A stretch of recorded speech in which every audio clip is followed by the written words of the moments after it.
चलिए देखा जाए question number 20 from exercise 8 chapter triangle. क्या दिया गया? If the sides of a triangle are produced in order prove that the sum of the exterior angle so formed is equal to 4 right angles.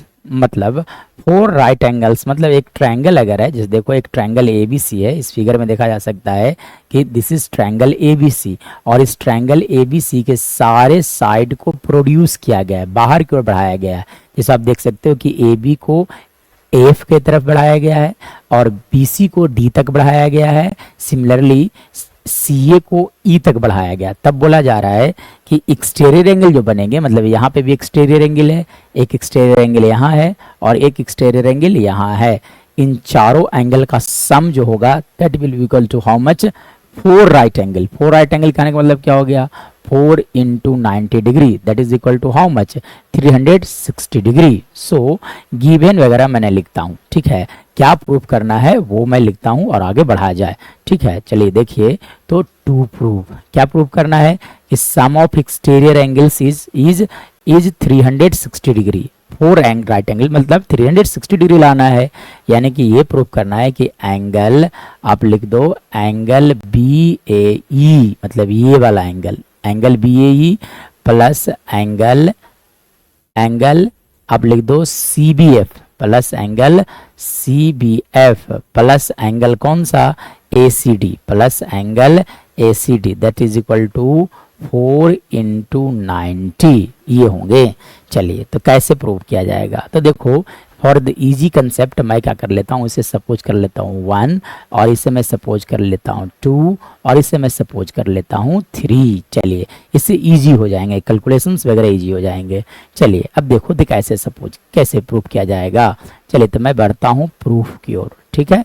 चलिए देखिए proof में देखा जाए तो कैसे प्रूफ किया जा सकता है। तो सबसे पहली बात है कि आप समझ सकते हो कि देखो ये एंगल 1 प्लस एंगल ए, मतलब ये दोनों एंगल का सम जो होगा 180 डिग्री, मतलब लिखा जा सकता है कि angle 1 plus angle A that is equal to how much? 180 degree. Reason क्या हो गया?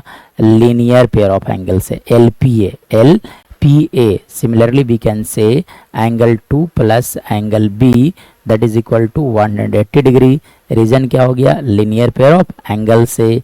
Similarly angle 3 plus angle C का भी वैल्यू होगा 180 डिग्री। रीजन क्या हो गया? लीनियर पेयर ऑफ एंगल से। चलिए अब आप क्या करो कि इन सारे इक्वेशंस को ऐड कर लो। This is equation number 1, this is equation number 2 and this is equation number 3। तो सो एडिंग ऑल दिस मतलब एडिंग 1 2 एंड 3, ठीक है। आप क्या करो 1 2 और 3 इक्वेशंस को ऐड कर लो, ठीक है। तो ऐड किया जाएगा तो क्या लिखा जा सकता है? लिखा जा सकता है कि एंगल 1 है ना, क्या लिखा जा सकता है? Angle 1 plus angle 2 plus angle 3, ठीक है। Angle 1 plus angle 2 plus angle 3 plus लिख दो आप angle A plus angle B plus angle C that is equal to how much? तो 180 ऐड होंगे 3 टाइम्स, तो that will equal to how much? लिखा जा सकता है 540 डिग्री। मतलब यहाँ से अगर बात किया जाए तो एंगल 1 प्लस एंगल 2 प्लस 3, तो यानी कि एंगल 1 को 1 रहने दिया जाए, angle 2 angle 3 as it is.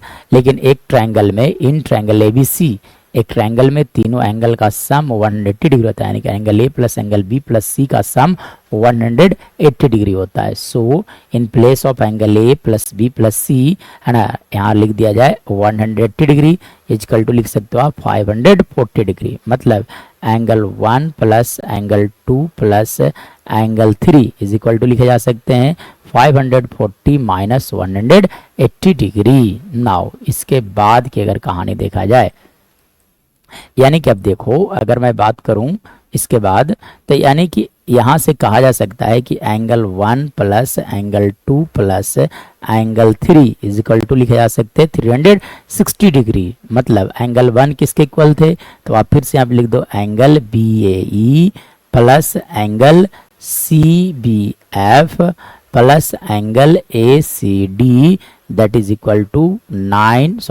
90 into 4 या तो 4 इंटू 90 लिखा जा सकता है। So we can write here 4 into 90 360 को लिख सकते हैं। Hence we have proved our result. This is our final answer and hence we have proved.